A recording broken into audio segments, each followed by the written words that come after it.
روس نے مارچ میں تیل کی پیداوار میں 5 لاکھ بیرل یومیہ کمی کا اعلان کر دیا۔ روسی تیل کی پیداوار میں کمی مارکیٹ عدم استحکام سے دوچار ہونے کا خدشہ پیدا ہو گیا۔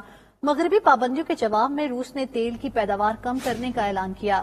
روسی حکام کا کہنا ہے کہ خریداروں کو مغرب کی مقرر کردہ قیمت پر فروخت روکتی ہے۔ مغرب کی تباہ کن پالیسی سے مارکیٹ کو نقصان ہوگا۔ اس حوالے سے مزید بات کریں گے نمائندہ 92 نیوز ماسکو سے ہمارے ساتھ موجود ہیں شاہد گھمن۔ شاہد بتائے گا روس کے اس اہم فیصلے کے مندرجات اور محرکات کیا ہیں؟ جی بالکل، روس نے مغربی پابندیوں کے جواب میں تیل کی پیداوار میں کمی کرنے کا اعلان کیا ہے۔ روس اس سلسلے میں مارچ سے تیل کی پیداوار میں یومیہ 5 لاکھ بیرل کمی کرے گا۔ روسی نائب وزیر اعظم الیگزینڈر نوواک کا کہنا ہے کہ روس نے اپنے تیل کے خریداروں کو مغربی عائد کردہ قیمت کی حد کی تعمیل کرنے سے روک دیا ہے۔ روس کے اس اقدام سے تیل کی قیمتوں میں اتار چڑھاؤ اور مارکیٹ میں عدم استحکام پیدا ہو سکتا ہے۔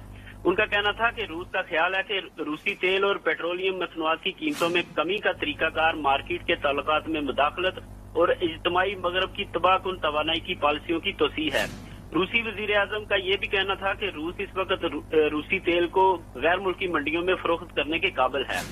یورپی یونین اور G7 ممالک نے 5 فروری کو روسی تیل کی سپلائی پر قیمت کی حد مقرر کی، جس میں روسی ڈیزل، جیٹ ایندھن اور پیٹرول کے لیے فی بیرل $100 کی حد مقرر کی گئی اور دیگر تیل کی مصنوعات کے لیے $45 فی بیرل قیمت مقرر کی گئی تھی۔ جب سے EU اور G7 ممالک نے روسی برآمدات کی قیمت کو محدود کرنے پر بات چیت شروع کی ہے، تب سے روس ان ممالک کو بار بار ممکنہ پیداوار میں کمی کے بارے میں خبردار کر چکا ہے۔